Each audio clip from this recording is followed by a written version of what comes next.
गोपी का बेटा आकाश उससे जिद कर रहा था। माँ माँ, आप मुझे पहले की तरह हले वाले रसगुल्ले खिला दो ना। गोपी उसे बड़े प्यार से समझाती है कि अरे उसमें बहुत ज़्यादा टाइम लगता है बेटा, वो सब नानी के यहाँ हम हर रोज़ खाते थे। अब तो तुम्हारी गर्मियों की छुट्टियाँ ख़त्म हो गई, तो अब तुम जिद मत करो ना। तो आकाश जिद करने लगता है, कहता है कि नहीं नहीं, मुझे हले रसगुल्ले खाने। तभी उसकी सास अमृता वहां पर आकर पूछने लगती है, अरे बहू क्या हुआ, तुम पोते को क्यों गुस्सा कर रही हो, क्यों उसे बार बार रुलाती रहती हो। तब उस पे गोपी उसे समझाती है कि देखिए ना माँ जी, वो हरे हरे रसगुल्ले खाने की जिद कर रहा है। हरे रसगुल्ले ये क्या होते हैं? जब हम गांव में गए थे ना, तब हमारे मायके में हरे रसगुल्ले बनते हैं जिसमें पुदीने का फ्लेवर होता है, और वो गर्मियों में बहुत ज़्यादा ठंडक पहुंचाते हैं।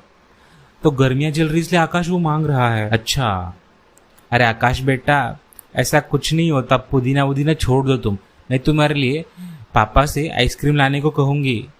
नहीं, मुझे वही खाना है। अब इस पे सास मुंह फुला लेती है।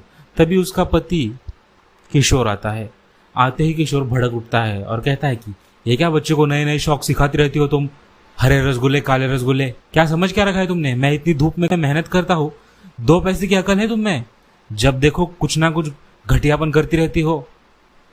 और उसे डांट कर काम के लिए निकल जाता है। दरअसल किशोर का मानना था कि उसकी पत्नी 2 पैसे के काम की नहीं है, ना तो उसे पढ़ाई लिखाई आती है, ना ही वो काम करने जाती है।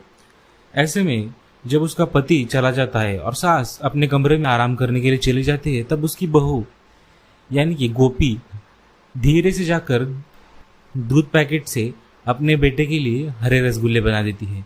उसने भी अपने घर के पीछे थोड़ा सा पुदीना लगा रखा था, जिसकी मदद से वो रसगुल्ले बना देती है। रसगुल्ले इतने मीठे और ठंडे ठंडे लगते हैं कि वो खाकर आकाश उछल कूद करने लगता है। कहता है, अरे वाह, गर्मी में मीठे मीठे रसगुल्ले, मुझे तो बहुत मजा आ रहा है, और नाचने लगता है। तभी हम देखते हैं कि ये सब देख गोपी काफी ज्यादा खुश होती है।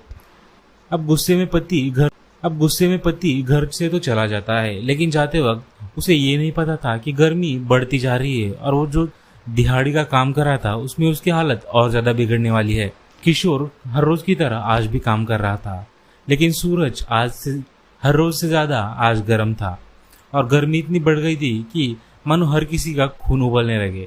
और देखते ही देखते वो वहां पर बेहोश होके गिरने के बाद उसे बहुत सारी चोट भी आती है। मालिक उसे हॉस्पिटल में एम्बुलेंस की मदद से भेज देते हैं। जैसे ही उसके सारे घर वाले हॉस्पिटल में आ जाते हैं, तब उन्हें पता चलता है कि उसका एक सुखी परिवार, जिसमें गोपी, किशोर, उसकी सास और उसका एक बेटा आकाश रहता था, वो अब परेशानी के माहौल में है। 2 महीने का बेड रेस्ट बताया, और साथ ही साथ उसमें खून की काफी ज्यादा कमी बताई गई है, यानी कि अब वो काम में नहीं जा सकता। अब वो ना तो काम पे जाएगा, ना घर में पैसे कमा के लाएगा।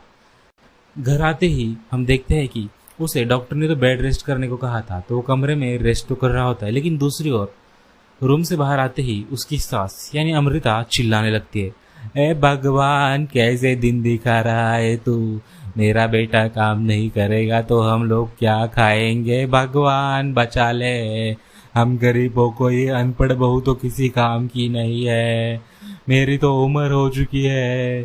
तभी छोटा आकाश दादी के पास आकर कहता है, दादी दादी आप लो क्यों ले हो, क्या हुआ? दादी गुस्से में उसे बताती है, अब हम लोग भूखे मरेंगे, तू जा यहाँ से। तो आकाश रोते हुए भाग जाता है और अपनी माँ से पूछता है, मामी मामी हम भूखे मलेंगे क्या, मलना क्या होता है? गोपी की आंखों से खून के आंसू निकलना ही बाकी था।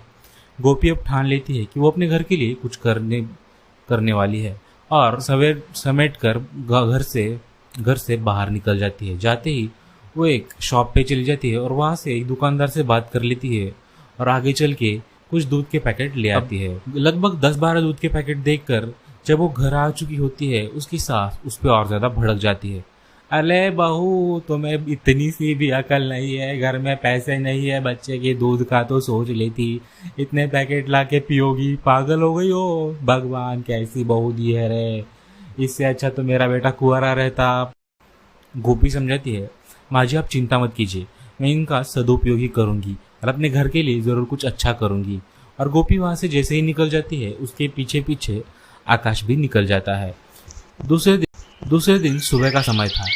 सारे घर वाले उठे इससे पहले ही गोपी उठकर किचन में चली गई थी और उन दूध के पैकेट से सबके लिए रसगुल्ले बना रही थी। अब सबके लिए होता तो शायद 10-12 रसगुल्ले ठीक थे, लेकिन आज उसने बहुत ज्यादा रसगुल्ले बनाए थे। वो हरे हरे मीठे रसगुल्ले जो कि दोपहर की कड़कती गर्मी में अगर कोई भी खा ले तो उसे ठंडा फील होगा।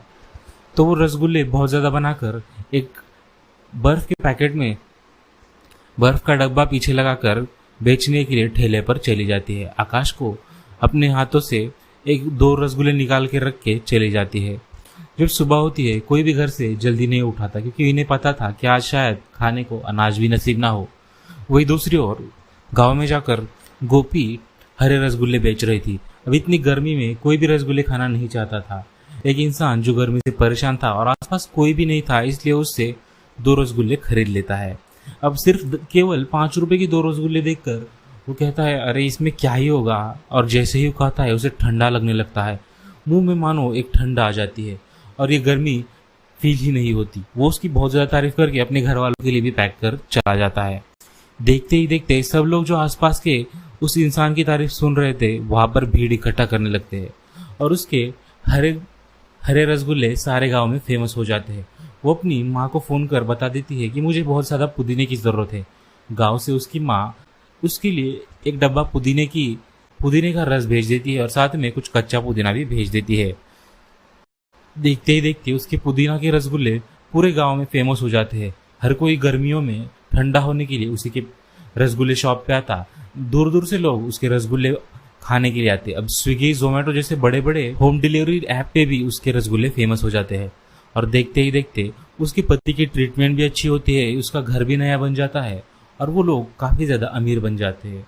और एक दिन शाम के 7 बजे, हमें माफ कर दो, हमसे गलती हो गई, हमने तुम्हें अनपढ़ और गंवार समझा, गोपी मुझे माफ कर दो। किशोर के यह शब्द सुन गोपी की आंखों से आंसू ही निकलना बाकी था। तभी वहां पर अमृता आ जाती है और अमृता उसे माफी मांगकर कहती है गोपी मुझे माफ कर दो, मैंने तुम्हें हर बार कम आंका, लेकिन आज तुम्हारी वजह से आज हम जिंदा है और खाते पीते घर से लग रहे हैं। तब गोपी उन सबको माफ करके कहती है माँ जी हमें कभी किसी को कम नहीं आंकना चाहिए।